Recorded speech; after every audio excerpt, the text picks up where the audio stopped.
Halo semua, selamat datang di podcast Kendari On Air bersama aku Hani. Kali ini akan ngebahas seputar fenomena terkait wisata yang ada di Kota Kendari, di mana lonjakan kunjungannya mencapai 2,8 juta kunjungan.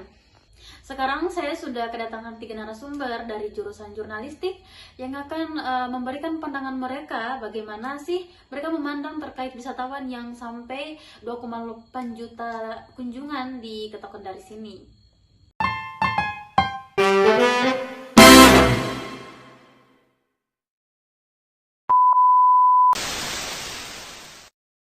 Halo semua. Halo. Sebelum kita mulai, bisa kali kalian perkenalkan diri dulu supaya teman-teman yang ada di rumah itu bisa tahu kalian. Mulai dari kamu. Halo teman-teman semua, nama saya Nurjana, saya mahasiswa jurusan jurnalistik. Halo, saya Marliza, saya dari jurusan jurnalistik juga. Halo, nama saya Nur Aziza dari jurusan jurnalistik. Oke, sebelum masuk inti pertanyaan, saya mungkin akan menjelaskan dulu mulai dari datanya. Nah, wisatawan Nusantara meningkat hingga 9,8 juta perjalanan dan hampir 28,5%-nya itu memilih Kendari sebagai tujuan utama mereka. Nah, menurut kamu, Liza, bagaimana sih pendapat kamu setelah melihat tren dari sudut pariwisata? Kan kamu anak jurnalis, pasti melihat konten-konten di media sosial. Menurut saya setelah melihat tren ini dari sudut pariwisata, Ya. itu dia menunjukkan Kendari itu semakin menarik sebagai destinasi urban. Nah, wisatawannya juga itu dia datang bukan hanya sekedar dia cari pantai, tapi juga kuliner, ruang publik Teluk Kendari, kawasan MTQ dan Masjid Al-Alam serta berbagai event kota. Oke, kalau misalnya dari sisi ekonomi mungkin bisa Nur Aziza menjelaskan. Dampaknya besar, perputaran uang meningkat di UMKM kuliner, transportasi, penginapan, dan pusat belanja. Banyak wisatawan memilih short trip ke kota karena biayanya terjangkau. Oh, jadi kayak lebih murah saja. Oke.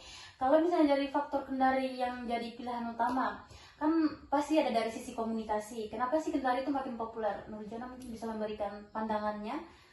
Karena banyak konten positif yang viral di media sosial, kayak seperti kulinernya, sunset di Teluk Kendari, dan jembatan Bahtera Mas, serta Masjid Al-Alam yang sekarang menjadi ikon wisatawan religi di Kendari. Oke.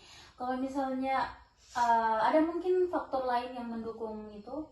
Untuk faktor lainnya sih dia akses transportasinya itu dia lebih mudah. Iya.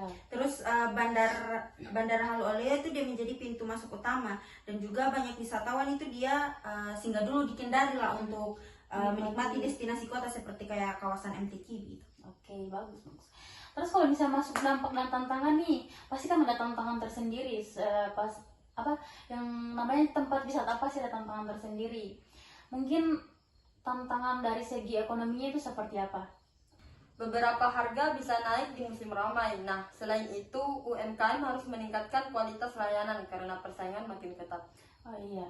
Terus kalau misalnya dari sisi media untuk mempromosikan atau membuat konten-konten terkait wisata tersebut seperti apa? Adapun tantangannya kayak itu pada akurasi informasi, kadang konten itu selalu dilebih-lebihkan jika wisatawan datang itu tidak sesuai ekspektasi wisatawan. Maksudnya kayak tidak sesuai itu yang Ya, dilihat di konten diinginkan. bagus, ternyata padahal Datang hasilnya- biasa saja. Oh iya. Kalau misalnya dari segi tantangan, mungkin ada dari sisi destinasinya itu pas memiliki tantangan tersendiri, itu seperti apa? Untuk tantangannya sih dia jumlah wisatawannya itu dia meningkat, artinya kota itu dia harus siap dari kebersihannya, parkir, keamanan dan fasilitas umum, dan juga termasuk dia itu harus merawat ikon seperti Masjid Al-Alam agar tetap nyaman dikunjungi. Oke.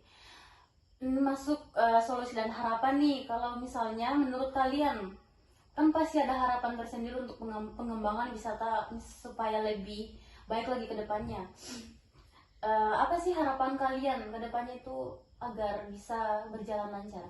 Harapan saya sih destinasinya itu perlu ditata lebih baik lagi, Ya. terutama zona kuliner dan kawasan MTQ sebagai pusat wisata kota. Kalau kamu Aziza bagaimana? UMKM harus diberi pelatihan digital marketing agar bisa menarik wisatawan lebih luas. Oke. Kalau misalnya dari branding kota itu harus seperti apa? Branding kota Kendari itu harus konsisten. Misalnya mengarah ke Kendari sebagai kota kuliner dan waterfront city.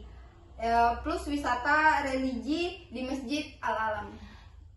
Nah, itu dia dari pendapat terkait wisatawan yang ada di Kendari, di mana lonjakannya itu meningkat sekitar 28,5%. Nah, mungkin itu pembahasan singkat kami tentang lonjakan wisata yang ada di Sultra dan alasan Kendari mengapa sehingga menjadi destinasi favorit.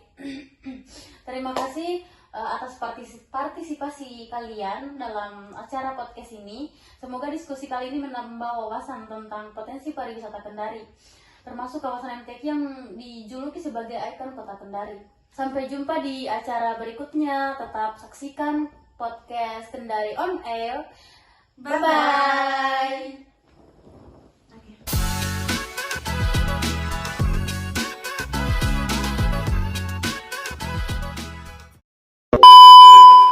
Dari sisi destinasi,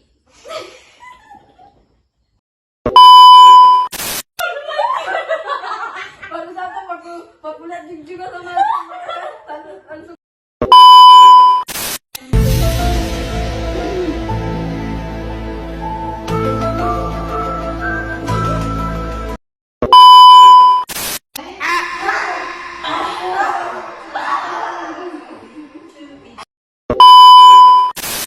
Ada kita bawa kan ada Kundari Magetan. kalau misalnya dari Paketannya orang mempan apa gimana sih kita bawa ke Ngawi. Ngawi juga orang mempan. Kita bawa ke Jombang. Jombang orang mempan. Lah kita juga orang ngerti gimana lagi tuh kalau udah gitu.